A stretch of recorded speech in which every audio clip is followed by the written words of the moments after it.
भिन्न शब्द का चयन करो। यहाँ पे हमें 4 ऑप्शन दिए हैं और चारों में से कोई एक अलग शब्द है, 3 जो है वो एक दूसरे से संबंधित हैं। तो देखो यहाँ पर जो गैंडा है, गैंडा को छोड़कर अन्य सभी मांसाहारी जानवर हैं, जबकि गैंडा एक शाकाहारी जानवर है, इसलिए यह शब्द इन तीनों शब्दों से भिन्न है। कौन सा? गैंडा। और यह क्वेश्चन एसएससी 2015 में भी आया है। सही विकल्प का चयन करें। यहाँ पर हमें 4 शब्द दिए गए हैं और उन्हें हमें सही क्रम में लगाना है। तो सबसे पहला होगा आवेदन, दूसरा होगा परीक्षा, तीसरा होगा साक्षात्कार और चौथा होगा चयन। तो हमारी सीरीज बनेगी 1 3 4 2, यानी कि सबसे पहले आवेदन, फिर परीक्षा, फिर साक्षात्कार और फिर होगा चयन। तो option A is the right answer. 1 3 4 2, 1 3 4 2, यानी कि आवेदन, उसके बाद परीक्षा, फिर साक्षात्कार और फिर चयन। आर वाई का बेटा है, वाई के की पत्नी है, के जेड का इकलौता पुत्र है, जेड की पत्नी का कुछ साल पहले निधन हो गया था। जेड आर में क्या संबंध है? तो हमें यहाँ पे इस तरह से फैमिली ट्री बनाना होगा। तो इसमें दिया है आर वाई का बेटा है, तो जब एक पीढ़ी की बात होती है तो एरो इस तरह से नीचे जाता है।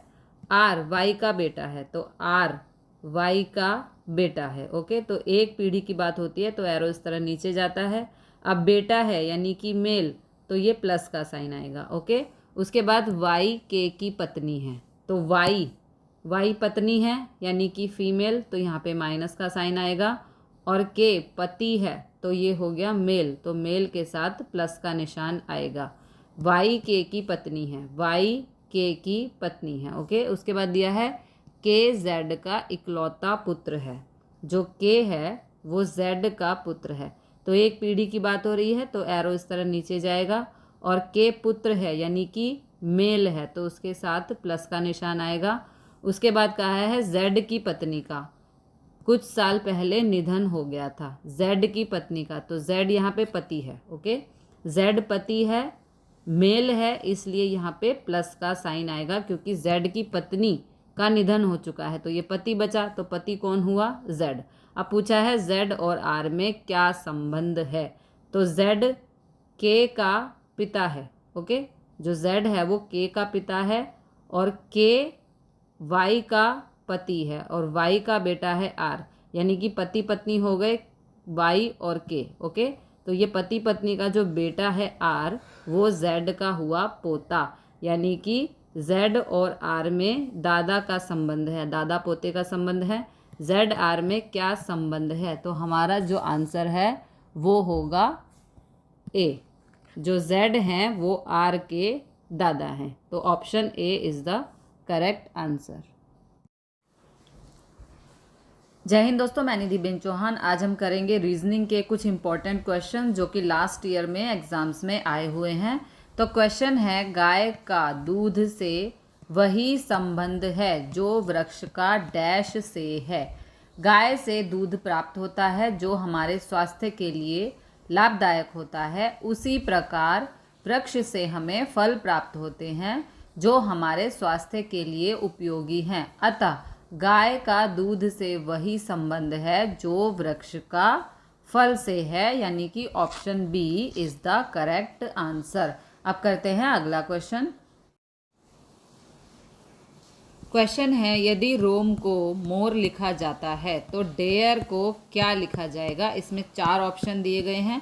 तो सबसे पहले ऐसे क्वेश्चन में जो भी हमें वर्ड दिया है उसके सामने जो बन रहा है वो हम लिख लेंगे और फिर कंपेयर करेंगे लेटर से। देखो यहाँ पे आर पहले नंबर पे है और यहाँ पे तीसरे पे है, यहाँ पे ओ दूसरे नंबर पे है, यहाँ पर भी दूसरे नंबर पे है, यहाँ पे एम थर्ड नंबर पे है, यहाँ पे फर्स्ट नंबर पे है, और यहाँ पे ई 4 नंबर पे है और यहाँ पर भी ई 4th नंबर पे है। तो इसी तरह से हम डेयर को कंपेयर करेंगे। देखो डी यहाँ पे पहले नंबर पे है तो यहाँ पे तीसरे नंबर पे होगा, क्योंकि आर यहाँ पे फर्स्ट पे है तो यहाँ पे थर्ड पे है। ओके, उसके बाद ए यहाँ सेकंड पे है तो यहाँ पर भी ए सेकंड पर ही होगा, क्योंकि ये देखो ओ यहाँ पर सेकंड, यहाँ पर भी सेकंड। उसके बाद एम यहाँ पर थर्ड पे है और यहाँ पे फर्स्ट पे है, तो आर यहाँ पे थर्ड और यहाँ पे फर्स्ट पे होगा। और यहाँ पे ई यहाँ पर भी लास्ट में है और यहाँ पर भी लास्ट में है, तो इसी प्रकार ई यहाँ पर भी लास्ट में और यहाँ पर भी लास्ट में। तो डेयर को हम रेड लिख सकते हैं, मतलब कि option D is the correct answer. और ये क्वेश्चन एसएससी 2015 में आया हुआ है।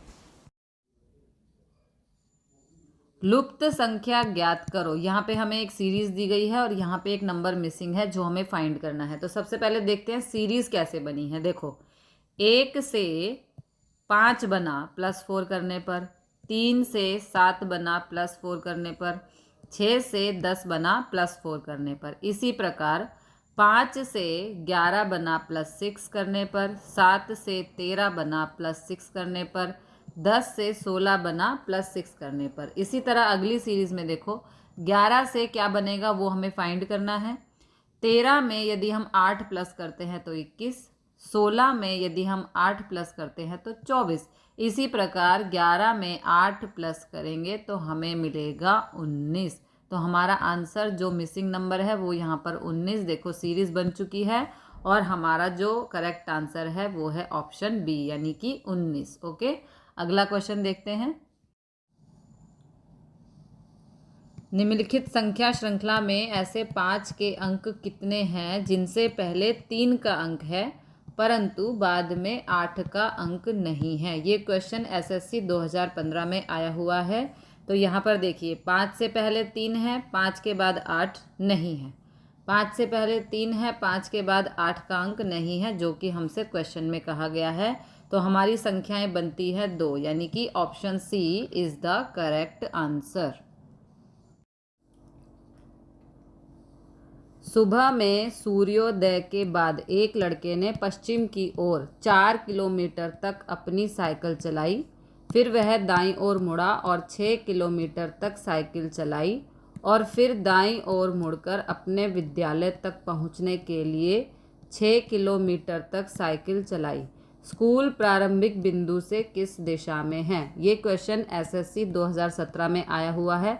तो इस तरह से हमारी दिशाएं होती हैं उत्तर, दक्षिण, पश्चिम, पूर्व। ओके, तो यहाँ से लड़का चला, सबसे पहले वो 4 किलोमीटर तक अपनी साइकिल चलाई।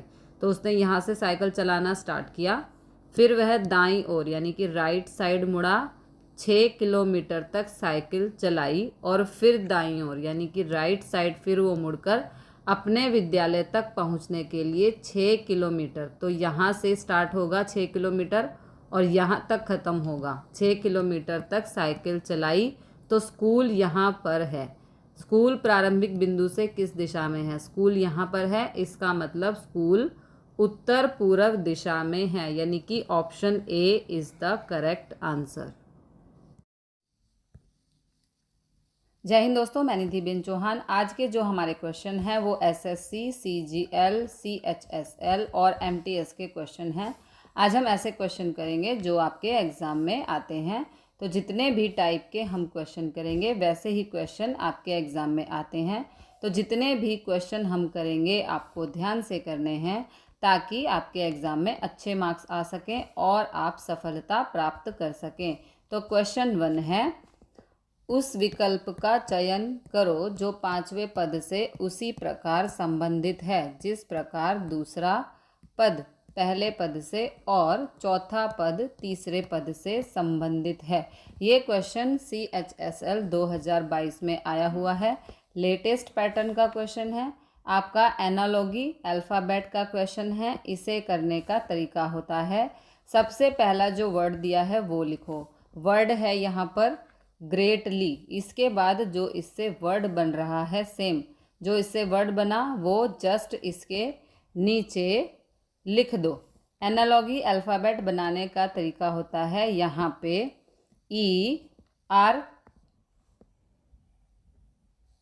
GREATLY, तो यहाँ पर देखो ERGAYLT है। ओके, ये ERGAYLT है।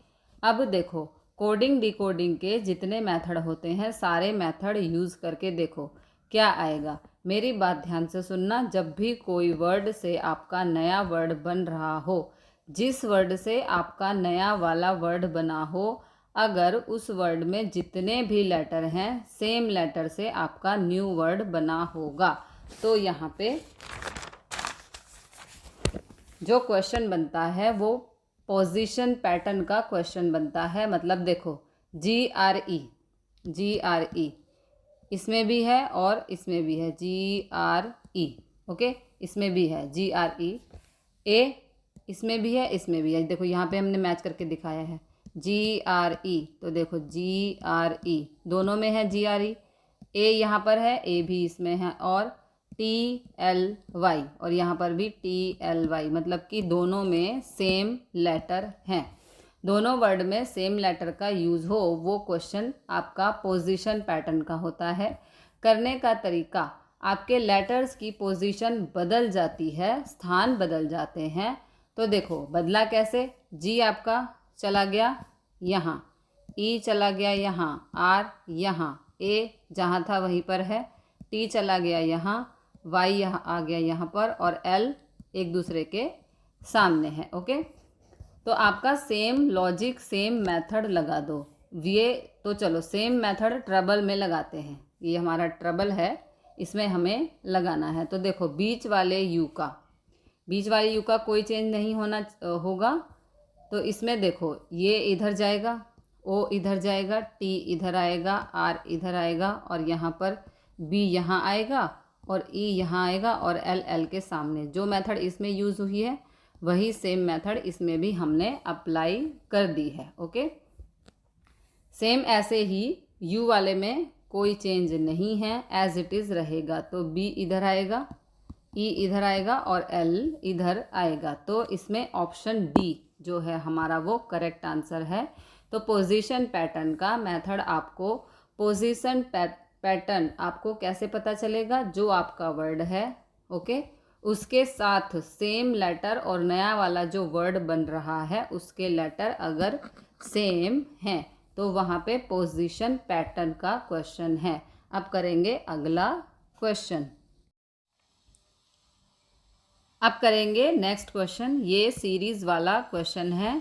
उस संख्या को पहचाने जो निम्नलिखित श्रृंखला से संबंधित नहीं है। ये क्वेश्चन रॉन्ग नंबर सीरीज से क्वेश्चन है, मतलब कि इस वाली सीरीज़ में कोई नंबर जो है वो गलत है और वो रॉन्ग नंबर। हमें याद है ना, सीरीज़ में कोई ना कोई सीक्वेंस होता है। सीक्वेंस का मतलब या तो कोई नंबर बार बार रिपीट होते हैं या कुछ चीज़ें सीरीज़ में चलती हैं। तो एक नंबर इसमें से ऐसा है जो सीरीज़ के सीक्वेंस को ख़राब कर रहा है। एक आपको नंबर बताना है जो सीरीज़ के सीक्वेंस को ख़राब कर रहा है। याद रखना, जब भी नंबर सीरीज़ का क्वेश्चन आए और पहले गैप छोटे छोटे हों, जैसे 2 और 6 के बीच में 4 का गैप, 6 से 14 के बीच में 6 से 14 के बीच में 8 का गैप, पहले गैप छोटे छोटे हों लेकिन एकदम से गैप बूम हो जाए, इसका मतलब वहाँ किसी ना किसी नंबर से गुणा हुई होगी। जैसे देखो 30 से सीधा 62 गैप बढ़ा, 62 से 126 और गैप बढ़ा, और 126 से 250 और गैप बढ़ा। तो इसका मतलब किसी ना किसी नंबर से मल्टीप्लाई हुआ होगा। देखो मल्टीप्लाई करके देखो ये कैसे होता है। जैसे 2 से 6 सीक्वेंस देखो, इसमें क्या होगा, 2 गुणा 2 बराबर 4 होता है। इसमें 2 प्लस करेंगे, इसमें यदि हम 2 प्लस करें तो हमें क्या मिलेगा, 6 मिलेगा। ऐसे ही आप देखो 6 से 14 कैसे बना, यहाँ पे करते हैं 6 गुणा 2 यानी कि 12, 12 में +2 करेंगे तो हमें मिलेगा 14। अब ऐसे ही देखो 14 से 30 की यदि हम बात करें, 14 से 30 की यदि हम बात करें तो यहाँ पे कर रही हूँ 14 गुणा 2 कितना हो गया 28। इसमें अगर हम 2 ऐड करेंगे तो ये बनेगा 30। ओके, 28 में 2 जोड़ा तो 30 बना। ऐसे ही देखो 30 से 62 कैसे बनेगा, ये 30 इससे यदि, चलो यहाँ पे बना देती हूँ, 30 से 62 30 गुणा 2, ये कितना हुआ 60। 60 में 2 जोड़ दो तो ये हो गया 62। ऐसे ही देखो 126 कैसे बना, 62 गुणा 2, 126 का मैं यहाँ पे कर देती हूँ, 62 गुणा 2, ये हो गया 2 दूनी 4 और 6 दूनी 12, 124। इसमें 2 ऐड करेंगे तो ये हो जाएगा 126। ओके, अब देखो 126 से 250 कैसे बनेगा, यहाँ पे लॉजिक चल रहा है, 2 से गुणा करो प्लस 2 करो, तो 126 में 2 से गुणा करके 126 गुणा 2, गुणा करके 2 जोड़ेंगे तो क्या बनेगा, 126 गुणा 2, ये होगा 252। अब इसमें 2 जोड़ दो तो ये कितना हो गया 254।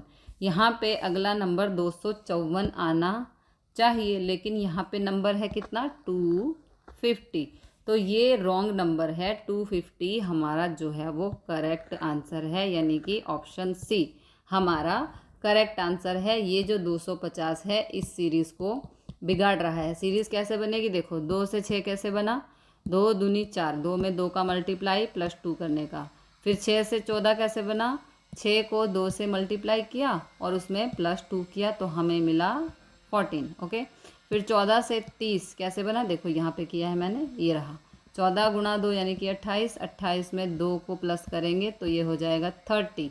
इसी तरह 30 से 62, देखो यहाँ पे किया है 30 गुणा 2 60 और इसमें 2 जोड़ेंगे तो हमें मिलेगा 62। इसी तरह 62 से 126, ये रहा यहाँ पे किया है 62 गुणा 2 124 प्लस 2 करो 126। इसी तरह से अब क्या करना था 126 गुणा 2 प्लस 2, लेकिन हमें मिला 254, यानी कि 250 इस सीरीज़ को बिगाड़ रहा है, तो हमारा आंसर होगा ऑप्शन सी।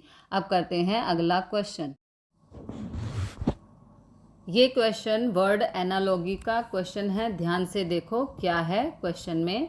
सर्वाधिक उपयुक्त विकल्प को चुनकर सादृश्य पूरा करें। कहने का मतलब है जिस प्रकार पहले का रिलेशन दूसरे से है, जो संबंध पहले वर्ड का दूसरे से है, सेम रिलेशन अंकुरित का किससे होगा। तो यहाँ पे चावल के बारे में आपने साइंस में पढ़ा होगा, चावल में कार्बोहाइड्रेट पाया जाता है, उसी प्रकार अंकुरित में क्या पाया जाता है, अंकुरित होता है अनाज का जो बीज होता है उसमें पहले अंकुरित होता है और उसमें पाया जाता है प्रोटीन। ऑप्शन बी होगा हमारा आंसर, ये ऑप्शन बी हमारा आंसर होगा। अब नेक्स्ट क्वेश्चन करेंगे। तो नेक्स्ट क्वेश्चन हमारे सामने है। इस क्वेश्चन में आपको सीक्वेंस में लगाना है। अगर आपने ज्योग्राफी पढ़ी होगी, मैप अगर पढ़ा होगा तो क्वेश्चन बनेगा। तो निम्नलिखित नामों भौगोलिक स्थिति के अनुक्रमिक क्रम को दर्शाने के लिए सही विकल्प का चयन करें। अब मैप में आपको नॉर्थ से साउथ की तरफ जाना है या साउथ से नॉर्थ की तरफ जाना है। आपके पास है महाराष्ट्र, राजस्थान, कर्नाटक, गुजरात और केरल। अगर मैप में देखेंगे सबसे पहले इसमें से क्या बनेगा, तो सबसे पहले मैप में आप देखेंगे ऊपर की तरफ तो राजस्थान आता है। ओके, राजस्थान के बाद कॉर्मेन में आप वेस्ट की तरफ जाएं तो गुजरात आता है, गुजरात। ओके, उसके बाद महाराष्ट्र आता है। महाराष्ट्र के बाद अगर ऊपर से नीचे की तरफ देखोगे आपको तो कर्नाटक आता है। कर्नाटक के बाद आता है आपका केरल। ओके, केरल आता है। तो या तो सीक्वेंस ऊपर से नीचे बनेगा या नीचे से ऊपर। तो राजस्थान का नंबर है यहाँ पर 2, गुजरात का नंबर है 4, महाराष्ट्र का नंबर है 1, कर्नाटक का नंबर है 3, केरल का नंबर है 5। तो या तो ऊपर से नीचे चेक करो या नीचे से ऊपर चेक करो। 2 4 1 3 5, देखो 2 4 1 3 5, इसमें तो 2 से तो कोई भी स्टार्ट नहीं होता है। अगर ऊपर से कभी सीक्वेंस ना मिले तब नीचे से। तो नेक्स्ट क्वेश्चन हमारे सामने है, असंगत विकल्प को छांटे। आपके सामने ये जो 4 ऑप्शन हैं, इन 4 ऑप्शन में 3 ऑप्शन ऐसे होंगे जो आपस में उनका कोई ना कोई रिलेशन होगा, कोई ना कोई संबंध होगा। एक ऑप्शन ऐसा है जो बाकी चारों से डिफरेंट है। तो आपको जो बाकी चारों से डिफरेंट है वो बताना है। यहाँ पे वर्ड है कबड्डी, वॉलीबॉल, फुटबॉल, हॉकी। आपको इनमें से सबसे डिफरेंट कौन सा नज़र आ रहा है? अगर देखा जाए ये वॉलीबॉल जो है ये बॉल से खेला जाता है, हॉकी भी बॉल से खेला जाता है, फुटबॉल भी बॉल से खेला जाता है। लेकिन यहाँ एकमात्र गेम ऐसा है जो कबड्डी में क्या किसी बॉल का यूज़ किया जाता है? इन तीनों में रिलेशन है, इनमें ओके। तीनों गेम किसी न किसी प्रकार की बॉल से खेले जाते हैं, जबकि कबड्डी कभी भी बॉल से नहीं खेला जाता। यहाँ पे याद रखना तीनों में कुछ ना कुछ रिलेशन होना चाहिए। ऐसे ही नहीं कह सकते कि ये आंसर या वो आंसर। आपको तीनों में रिलेशन भी बताना है। अगर देखा जाए इन तीनों गेम में ये रिलेशन है। ये तीनों के तीनों गेम वॉलीबॉल, हॉकी, फुटबॉल किसी न किसी बॉल से खेले जाते हैं। इनमें ये रिलेशन हुआ। और चौथे वाला यानी कि कबड्डी अलग क्यों हुआ? क्योंकि कबड्डी जो है किसी भी बॉल से नहीं खेला जाता। तो सी ऑप्शन हमारा आंसर। अब चलते हैं अगले क्वेश्चन पे। तो नेक्स्ट क्वेश्चन है हमारे सामने, ये सेट वाला क्वेश्चन है। विकल्पों में से उस समुच्चय का चयन कीजिए जिसमें दी गई संख्याओं के बीच वही संबंध है जो संबंध नीचे दिए गए समुच्चयों की संख्या के बीच है।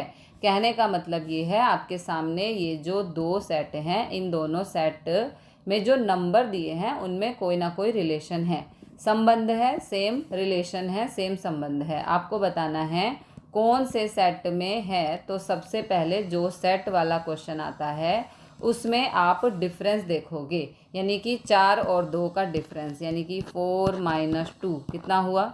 ये हुआ 2 ओके। यहाँ 9 और 1 का डिफरेंस देखें तो 9 - 1 = होता है 8। यहाँ पे 2, यहाँ पे 8। तो डिफरेंस से क्वेश्चन नहीं बन रहा। अब दूसरा लॉजिक लगाते हैं, पहले इसे डिलीट करते हैं ओके। ये डिलीट किया।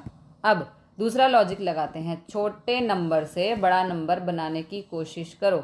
अगर हम यहाँ 18 जो बड़ा नंबर है वो बनाने की कोशिश करें तो देखो कैसे बनेगा। 2 + 4 = कितना हुआ? 6 हुआ। और 6 को गुणा किया जाए 3 से, मैं आपको करके दिखाती हूँ। 2 + 4 = 6 ओके। और यदि हम 6 को गुणा करें 3 से तो हमें कितना मिला? 18 ओके। 3 से तो 18 बना। याद रखना क्वेश्चन में क्लू मिलेगा, हिंट मिलेगा, क्लू को पकड़ना है और आंसर लाना है। सेम अगर हम जैसे यहाँ पर 50 है इसको बनाने की कोशिश करें तो देखो 9 + 1 = 10। और जब इसमें गुणा 3 से करेंगे तो ये होगा 10 दिया 30। 30 बनना चाहिए है ना यहाँ पर, लेकिन यहाँ पर तो 50 बन रहा है। तो ये लॉजिक हमारा फेल हो गया। इसे भी डिलीट कर देते हैं, ये भी डिलीट। चलो नेक्स्ट। लेकिन हमें यहाँ क्लू मिल गया। अगर यहाँ किसी और तरीके से यहाँ पर 3 बन जाए ओके तो लॉजिक लग सकता है। तो देखो नंबर कैसे बनेगा। तो देखो 18 कैसे बनेगा। तो सबसे पहले 2 + 4 = 6 और जोड़ के जो भी नंबर आए उसका आधा करो, आधा करके गुणा कर दो तो 2 से। देखो 2 + 4 गुणा, फिर 2 + 4 और उसको 2 से हमने भाग कर दिया तो 2 + 4 हो गया 6 गुणा 2 + 4 ये 6, यहाँ पर 2, ये 2 से कैंसिल हुआ तो यहाँ पे आया 3। अब 6 × 3 = 18 ओके। 18 ऐसे बन रहा है, ये लॉजिक है। देखो आपका दूसरे तरीके से बन रहा है। देखो जैसे 50 बनाना है तो 1 + 9 × 1 + 9 और 2 से भाग कर दो तो 1 + 9 10, 9 + 1 10 और इसको 2 से भाग करेंगे मतलब काटेंगे तो यहाँ पे आएगा 5। तो 10 × 5 = यहाँ पे आ गया 50। दोनों नंबर को जोड़ दो फिर उसका आधा कर दो। 9 + 1 10 × 1 + 9 / 2 तो यहाँ पे हमें मिला 50। तो सेम लॉजिक लगा के देखते हैं ओके। ऑप्शन ए में जो हमने यहाँ पे लॉजिक लगाया वही हम ऑप्शन ए में लगा के देखेंगे। ऑप्शन ए में यहाँ पर हमें 32 बनाना है, तो 3 और 5 से लॉजिक है, तो 3 + 5 × 3 + 5/2। ओके, तो 5 और 3 हो गया 8 × 5 और 3 हो गया 8/2। तो यहाँ पे 8 और यहाँ पे 2 से ये 4 आ गया, कैंसिल हुआ तो 8 चौक 8 × 4 कितना आ गया हमारा 32। ये लो जी, ये 32 आ गया। ठीक है, तो सबसे पहले दोनों नंबर को जोड़ने के बाद आधा करो और दोनों की गुणा कर दो, यानी कि 5 + 3 = 8। ठीक है, और यहाँ पर 3 + 5 = 8 और 2 से कट किया तो यहाँ पे 4 और 8 चौक 32। तो यहाँ पे करेक्ट आंसर हमारा 32 आ चुका है।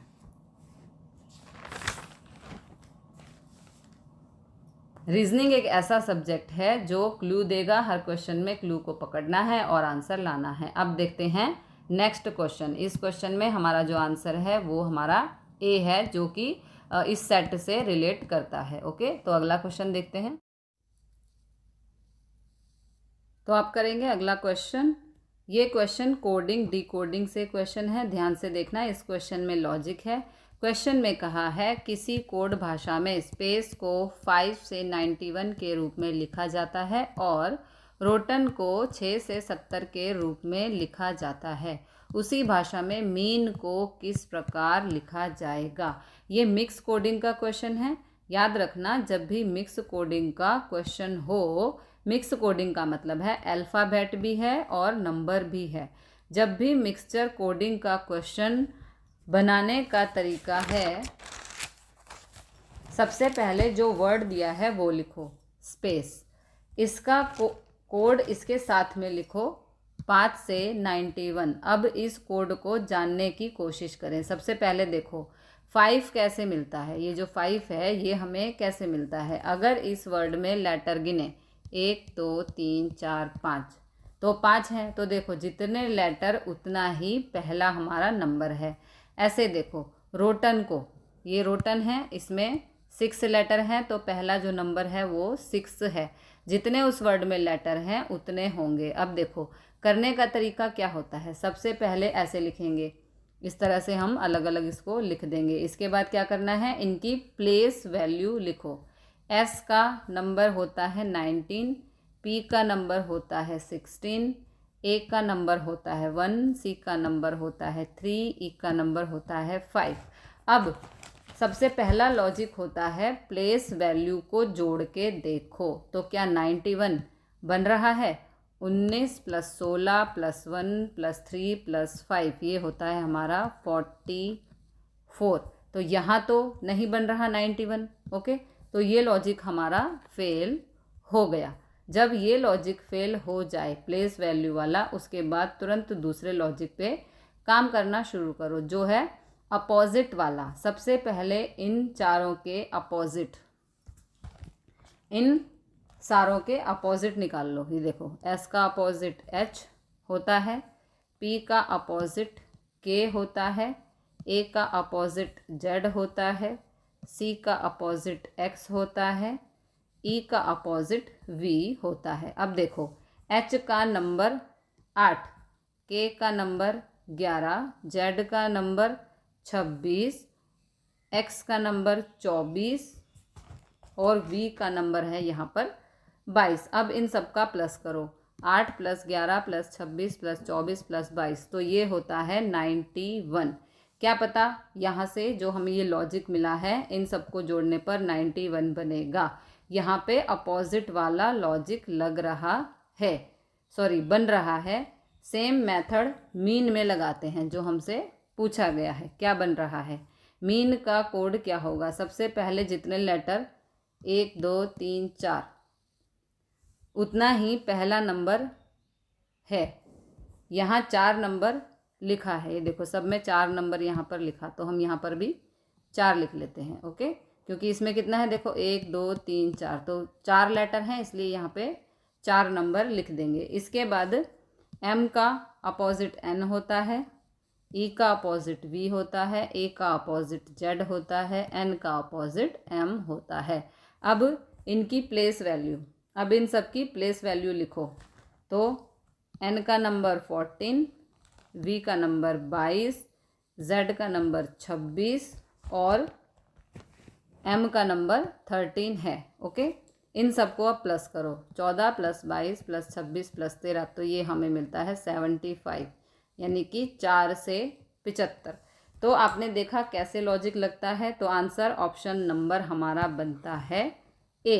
तो आपको लॉजिक लगाना सीखना है। कैसे लॉजिक लगाते हैं, पहले प्लेस वैल्यू पे लगाया, ओके, वो नहीं बना, इसके बाद अपोजिट वाले से हमने चेक किया, वो लॉजिक काम कर गया। तो पहले प्लेस वैल्यू वाला चेक करो, फिर अपोजिट वाला, और इस तरह से आपका आंसर आ जाएगा। ओके, तो इसमें ऑप्शन ए हमारा आंसर है। अब करेंगे अगला क्वेश्चन। तो नेक्स्ट क्वेश्चन देख लेते हैं। ये क्वेश्चन ऑर्डर रैंकिंग का है। पुस्तकों की एक पंक्ति में गणित की पुस्तक बाईं ओर से 8वीं है और दाईं ओर से 13वीं। पंक्ति में कितनी पुस्तकें हैं?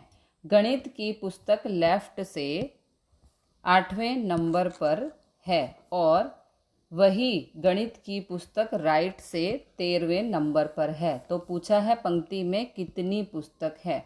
याद रखना, ऑर्डर रैंकिंग का क्वेश्चन है और आपको जब भी टोटल नंबर बताना हो, एक ही चीज़ की दोनों साइड से पोजीशन पता होनी चाहिए। मतलब आपकी चीज़ सिंगल होनी चाहिए और उसकी पोजीशन दोनों साइड से पता होनी चाहिए।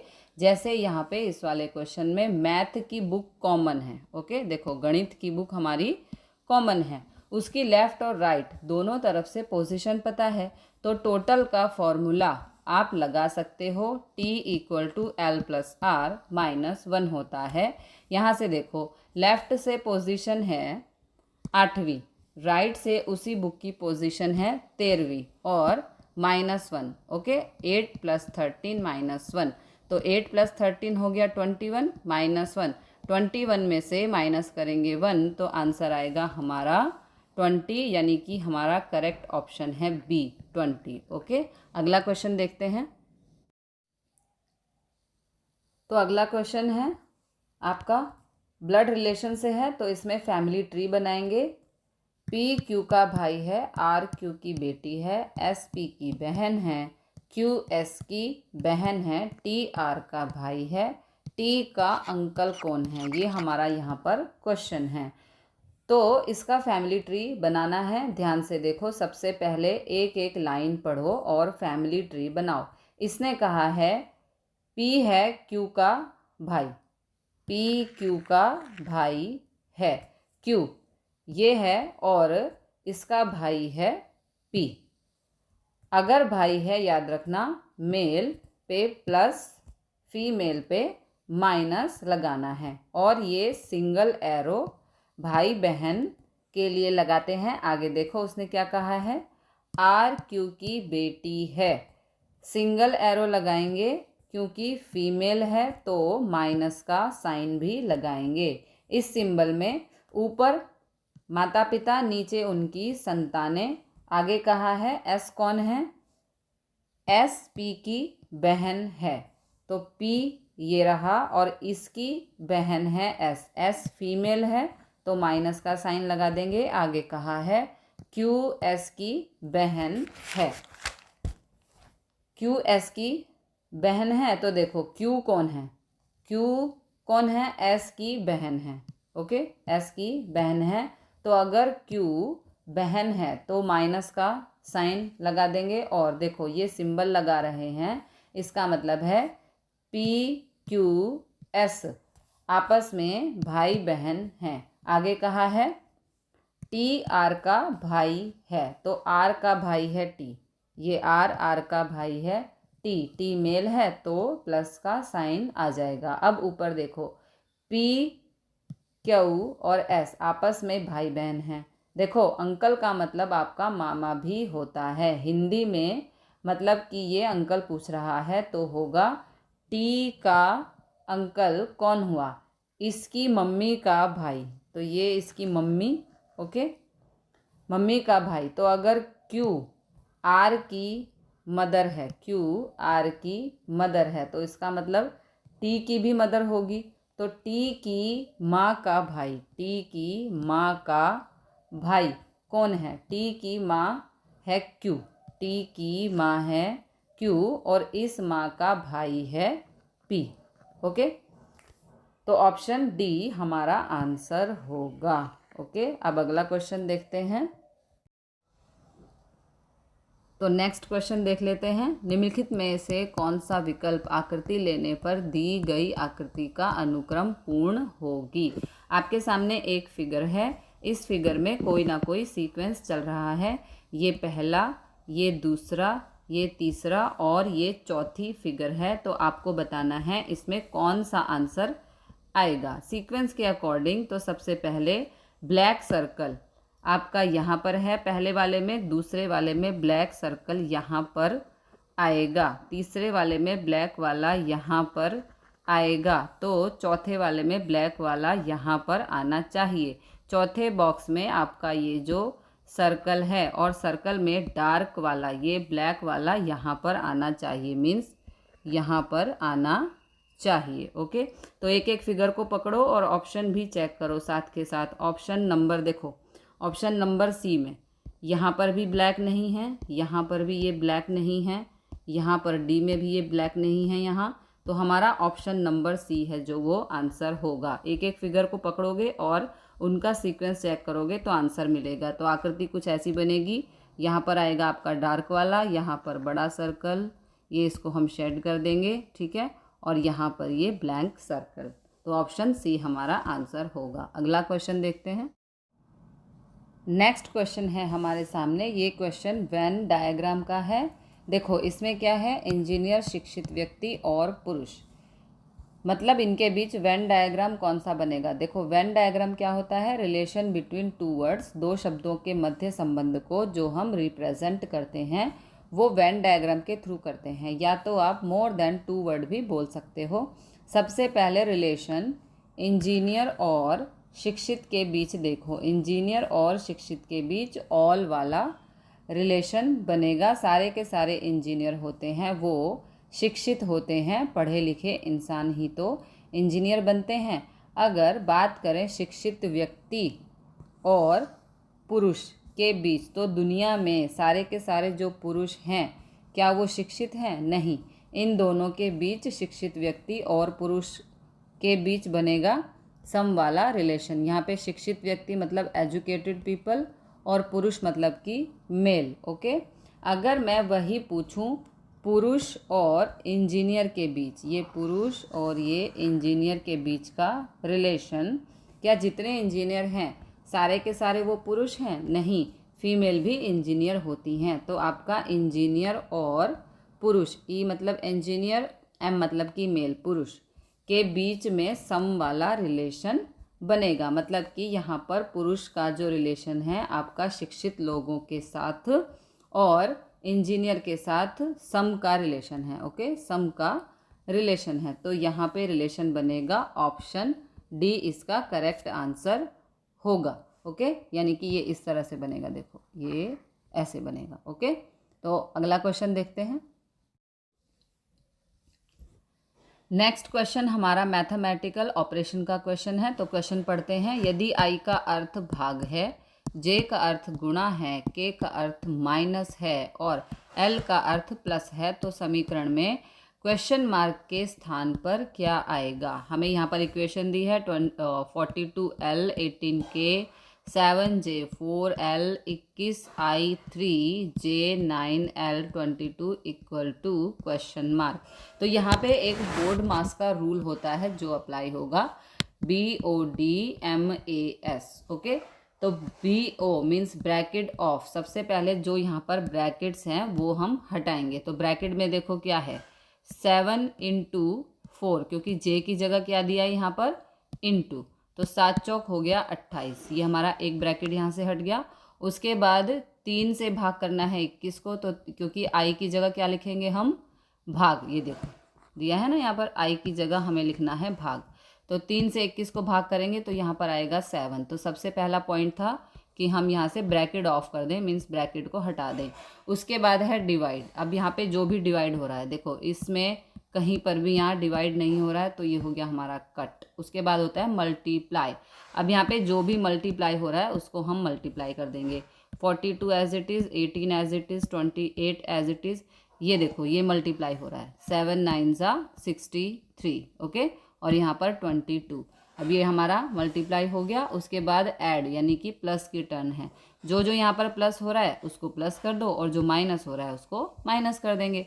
तो 42 + 18 63 + 22, ये होगा 145 माइनस 28, यानी कि 145 में से माइनस करेंगे 28, तो आंसर आएगा 117, यानी कि ऑप्शन ए जो है हमारा वो करेक्ट आंसर है। तो अगला क्वेश्चन देख लेते हैं।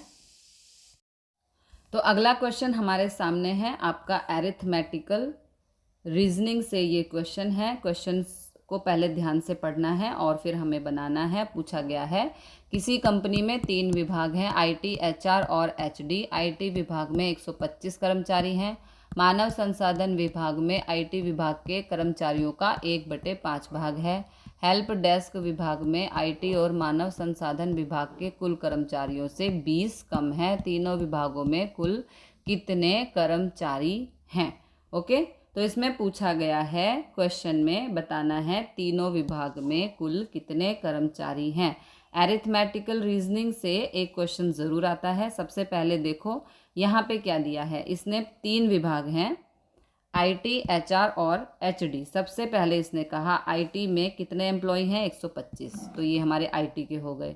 आईटी के बाद एचआर में आईटी का 1/5 भाग है। आईटी में कितने हैं, 125, और इसका 1/5 भाग है एचआर में। ओके, तो आईटी में कितने हैं, 125, और इसका 1/5 भाग, तो इसको हम कर देंगे यहाँ पर कैंसिल। ओके, कैंसिल करेंगे तो हमें मिलेगा 25, यानी कि एचआर में हमारे हो गए 25।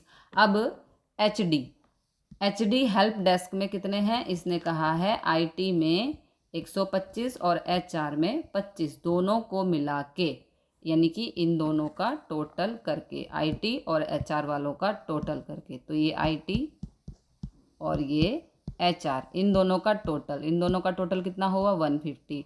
इन दोनों के टोटल से 20 कम है। देखो यहाँ पर कहा है ना 20 कम है। आईटी और एचआर को जो टोटल करेंगे उससे 20 कम है। कम का मतलब है माइनस, तो 150 में से 20 को माइनस करेंगे तो हमें मिलेगा 130, यानी कि एचडी हेल्प डेस्क के कर्मचारी हो गए 130। अब टोटल इन तीनों में कितने एम्प्लॉय हैं, यानी कि आईटी, एचआर और एचडी में कितने एम्प्लॉय हैं, तो आईटी में है 125, एचआर में है 25 और एचडी में है 130। इन तीनों का टोटल करेंगे तो हमारा आंसर आएगा 280, यानी कि option C is the correct answer. अगला क्वेश्चन देखते हैं।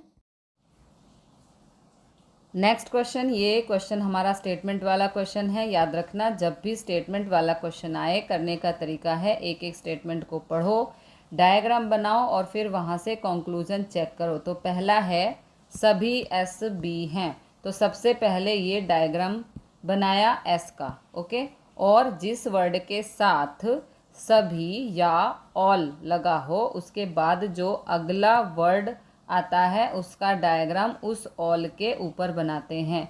ऑल के साथ है तो एस के ऊपर बी का डायग्राम बनाया। तो अगली स्टेटमेंट है कुछ बी सी हैं, कुछ और सम वाला ये रिलेशन होता है इस तरह से, ओके। और एक चीज़ और आपको याद रखनी है, आपकी जो पहली स्टेटमेंट है क्या उसमें कहीं पर भी नो या नहीं वर्ड है, यहाँ पर नहीं है, नो और नहीं में से कुछ भी, इसका मतलब पहली स्टेटमेंट आपकी है पॉजिटिव, ओके। सेम दूसरी स्टेटमेंट में कहीं पर भी नो या नहीं वर्ड नहीं है, तो ये भी हमारी है पॉजिटिव। याद रखना, आपकी जब स्टेटमेंट पॉजिटिव होगी तो आपका कंक्लूजन नेगेटिव नहीं बन सकता। तो सेकंड कंक्लूजन को हम अभी कट कर देते हैं क्योंकि ये नहीं बनेगा, ओके, नहीं बन रहा है, कभी नहीं बन सकता, इसे कट कर दो। चलो अब एक एक करके चेक करते हैं। इसने कहा सभी एस सी हैं, तो देखो एस ये रहा और सी ये रहा, तो एस और सी के बीच कोई रिलेशन नहीं है, इसका मतलब 1 भी हमारी रॉन्ग है। आगे कहा है सभी बी एस हैं। देखो बी वाला डायग्राम ये है और एस वाला डायग्राम ये है। आप बाहर से अंदर की तरफ आ रहे हो, ओके, बाहर से अंदर वाले डायग्राम पे जा रहे हो, और जब भी बाहर से अंदर वाले डायग्राम पे जाते हैं तो वो रिलेशन बनता है कुछ यानी कि सम वाला, ओके, कुछ यानी कि सम वाला। आप यहाँ पे बोल सकते हो कुछ ना, कुछ तो है लेकिन ऑल, ऑल नहीं है, ओके। तो ऑप्शन सी ऑल नहीं है यानी कि सभी बी एस नहीं है, तो ये भी हमारा हो गया रॉन्ग, यानी कि हमारा आंसर आएगा कोई भी निष्कर्ष अनुसरण नहीं करता है, ऑप्शन सी ये हमारा आंसर। अब देखते हैं अगला क्वेश्चन। नेक्स्ट क्वेश्चन, ये क्वेश्चन हमारा स्टेटमेंट वाला क्वेश्चन है। याद रखना जब भी स्टेटमेंट वाला क्वेश्चन आए, करने का तरीका है एक एक स्टेटमेंट को पढ़ो, डायग्राम बनाओ और फिर वहाँ से कंक्लूजन चेक करो। तो पहला है सभी एस बी हैं, तो सबसे पहले ये डायग्राम बनाया एस का, ओके, और जिस वर्ड के साथ सभी या ऑल लगा हो उसके बाद जो अगला वर्ड आता है उसका डायग्राम उस ऑल के ऊपर बनाते हैं। ऑल के साथ है तो एस के ऊपर बी का डायग्राम बनाया, तो अगली स्टेटमेंट है कुछ बी सी हैं, कुछ और सम वाला ये रिलेशन होता है इस तरह से, ओके। और एक चीज़ और आपको याद रखनी है, आपकी जो पहली स्टेटमेंट है क्या उसमें कहीं पर भी नो या नहीं वर्ड है? यहाँ पर नहीं है, नो और नहीं में से कुछ भी, इसका मतलब पहली स्टेटमेंट आपकी है पॉजिटिव, ओके। सेम दूसरी स्टेटमेंट में कहीं पर भी नो या नहीं वर्ड नहीं है, तो ये भी हमारी है पॉजिटिव। याद रखना आपकी जब स्टेटमेंट पॉजिटिव होगी तो आपका कंक्लूजन नेगेटिव नहीं बन सकता। तो सेकंड कंक्लूजन को हम अभी कट कर देते हैं क्योंकि ये नहीं बनेगा, ओके, नहीं बन रहा है, कभी नहीं बन सकता, इसे कट कर दो। चलो अब एक एक करके चेक करते हैं। इसने कहा सभी एस सी हैं, तो देखो एस ये रहा और सी ये रहा, तो एस और सी के बीच कोई रिलेशन नहीं है, इसका मतलब 1 भी हमारी रॉन्ग है। आगे कहा है सभी बी एस हैं, देखो बी वाला डायग्राम ये है और एस वाला डायग्राम ये है। आप बाहर से अंदर की तरफ आ रहे हो, ओके, बाहर से अंदर वाले डायग्राम पे जा रहे हो, और जब भी बाहर से अंदर वाले डायग्राम पे जाते हैं तो वो रिलेशन बनता है कुछ यानी कि सम वाला, ओके, कुछ यानी कि सम वाला। आप यहाँ पे बोल सकते हो कुछ ना, कुछ तो है लेकिन ऑल, ऑल नहीं है, ओके। तो ऑप्शन सी ऑल नहीं है यानी कि सभी बी एस नहीं है, तो ये भी हमारा हो गया रॉन्ग, यानी कि हमारा आंसर आएगा कोई भी निष्कर्ष अनुसरण नहीं करता है, ऑप्शन सी ये हमारा आंसर। अब देखते हैं अगला क्वेश्चन। तो नेक्स्ट क्वेश्चन हमारे सामने है 29 जून 2010 को सप्ताह का कौन सा दिन था? कैलेंडर का क्वेश्चन है, स्पेशल क्वेश्चन, सोमवार, बुधवार, रविवार या मंगलवार। जब भी आपका स्टैंडर्ड डेट वाला क्वेश्चन आए, मतलब कि आपको एक डेट दें, मंथ दें और ईयर दें और वहाँ से आपका डे पूछें, तो करने का तरीका 2 स्टेप में क्वेश्चन होगा। सबसे पहले ईयर वाला मेथड। स्टेप पे कैसे लगता है, सबसे पहले जो ईयर दिया है उससे एक कम साल लेंगे। यहाँ पर 2010 दिया है तो हम 2009 लेंगे, उससे जस्ट पहले वाला साल लेंगे। 2010 दिया है, इससे पहले आप लोगे 2009। इसे सेंचुरी और सिंपल ईयर में हम इस तरह से ब्रेक कर लेंगे। ये 2000 वाली सेंचुरी है और सिंपल ईयर है 9। अब इस 9 में देखो कितने, जो ये 9 हैं इसमें कितने लीप ईयर हैं, मतलब 2000 से लेके 2010 तक कितने लीप ईयर होंगे। लीप ईयर वो होता है जो 4 से भाग करने पर पूरा पूरा डिवाइड हो, इसके बीच 2 लीप ईयर आएंगे, वो इसमें प्लस कर दो, यानी कि 9 + 2 हो गया हमारा 11। और यहाँ पे सेंचुरी का जो कोड होता है वो लगाओ। याद रखना कुछ कोड आपको याद करने हैं। 2000 सेंचुरी का कोड होता है 0, तो आपका ईयर से और डे निकलेंगे, निकल के आया 11, 0 + 11 वो भी हमारा हो गया 11। तो सबसे पहला स्टेप आपका हुआ ईयर वाला स्टेप। अब दूसरा स्टेप आपका होगा मंथ प्लस डेट पे, यहाँ तक आपकी डेट दे वहाँ तक मंथ लिखो। सबसे पहले जनवरी, फरवरी, मार्च, अप्रैल, मई, जून, जहाँ तक जाना है वहाँ तक ले लो, जून तक। तो अब जिस महीने में 31 दिन होते हैं उसमें ऑड डे आते हैं 3, और जिस महीने में 30 दिन होते हैं उसमें ऑड डे आते हैं 2। 7 से भाग करने पर जो शेषफल बचे वो विषम दिन होते हैं। अगर महीने में 28 दिन होंगे तो उसमें विषम दिनों की संख्या 0 होती है। जैसे फरवरी में 28 दिन है तो उसमें विषम दिनों की संख्या होगी 0। 7 से भाग करने पर जो आपका शेषफल बचे वो विषम दिन होते हैं। जनवरी में 31 दिन होते हैं, जिस महीने में 31 दिन होते हैं उसमें विषम दिन होते हैं 3। फरवरी में 2010 की फरवरी है, मतलब कि ये लीप ईयर नहीं है, 28 का महीना है तो इसमें ऑड डे होगा 0। मार्च 31 का ऑड डे 3, अप्रैल 30 का महीना तो ऑड डे 2, मई 31 का तो इसमें ऑड डे 3, और जून जहाँ तक जाना है वहाँ तक ले लो यानी कि 29। अब इन सबको प्लस कर दो, सबको प्लस करने पर हमें मिला 40। यहाँ पर 40 ऑड डेज निकले हैं और 11 ऑड डे हमारे फर्स्ट स्टेप से निकले, ये रहे है ना, जो हमने ईयर वाला स्टेप लगाया था वहाँ पे हमें मिले थे 11 ऑड डे और 40 यहाँ पर।